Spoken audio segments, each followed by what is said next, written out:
Dans ce nouveau chapitre, nous allons parler de commentaires et d'indentation en CSS. Donc les objectifs vont être de comprendre tout d'abord l'intérêt de commenter son code CSS, ensuite d'apprendre à commenter en CSS tout simplement, et de découvrir comment bien indenter en CSS.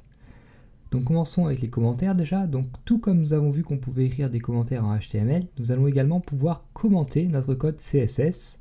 Alors les commentaires n'influent une nouvelle fois en rien sur le code et ne sont pas visibles par les utilisateurs, sauf si ceux-ci, évidemment, une nouvelle fois, analysent le code source de la page. Donc vous devez savoir que commenter le code CSS n'est pas une option. Cela va très vite devenir indispensable car vous allez vous rendre compte que les fichiers CSS s'allongent très vite et donc il est très important de commenter afin de garder une lisibilité maximale de vos fichiers CSS. Alors la syntaxe des commentaires en CSS va être totalement différente de celle des commentaires en HTML. Et nous écrirons donc de la même manière un commentaire CSS monoligne ou un commentaire CSS multiligne. Donc on va immédiatement voir comment écrire un commentaire en CSS. Pour cela, donc je retourne sur mon fichier style.css que j'ai créé dans la partie précédente. Et donc on va écrire tout d'abord un commentaire monoligne. Donc pour cela, on commence avec un slash et une étoile. Par exemple, je suis un commentaire, et on referme avec une étoile et un slash, donc comme on l'a ouvert mais dans le sens contraire. Et donc les commentaires multilignes, comme je vous l'ai dit, vont s'écrire de la même façon que les commentaires monolignes. Donc, par exemple, je suis donc un commentaire multiligne, et on referme toujours pareil comme ceci. Donc très souvent dans mon code vous verrez mes commentaires écrits comme ceci. Donc je suis un commentaire, par exemple pour les commentaires multilignes. Donc une étoile est rajoutée ici tout simplement car elle est rajoutée automatiquement par mon éditeur de texte et car ça me convient très bien, car je trouve que c'est beaucoup plus lisible les commentaires avec l'étoile rajoutée au début comme ceci que sans l'étoile.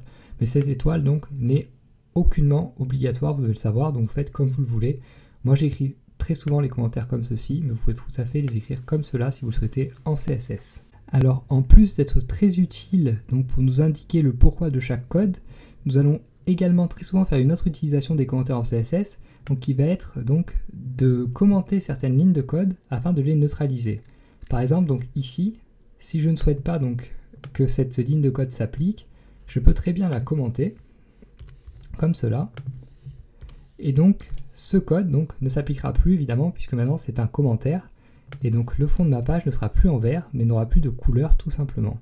Donc cette utilisation donc, des commentaires est très fréquente, notamment lorsqu'on utilise des langages de script comme le JavaScript, donc afin de changer dynamiquement le code d'une page. Donc pour le moment vous ne pouvez pas le faire car vous ne connaissez pas encore le JavaScript, mais retenez donc que ceci est très fréquent, donc si vous voyez ça un jour dans un code, vous saurez pourquoi. C'est tout simplement donc pour neutraliser un bout de code CSS. Et donc finalement on va parler donc d'indentation.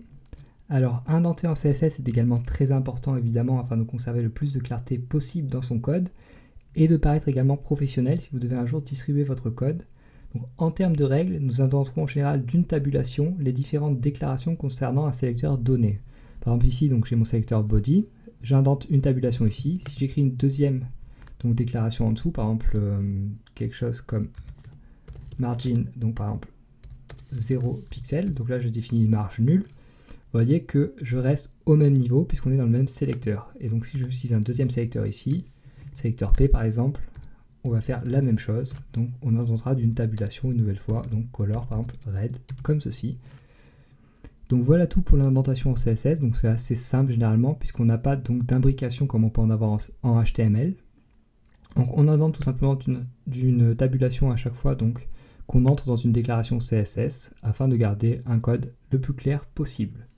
Donc voilà tout pour les commentaires et l'indentation en CSS. Donc retenez bien cette partie qui peut paraître assez simple comme cela, mais qui va être très utile. Vous allez voir que commenter et indenter en CSS va être très important véritablement lorsque vous allez commencer à créer des codes assez longs et assez complexes. Donc dans la prochaine partie, nous parlerons des sélecteurs simples en CSS et nous verrons donc les sélecteurs simples les plus utilisés en CSS.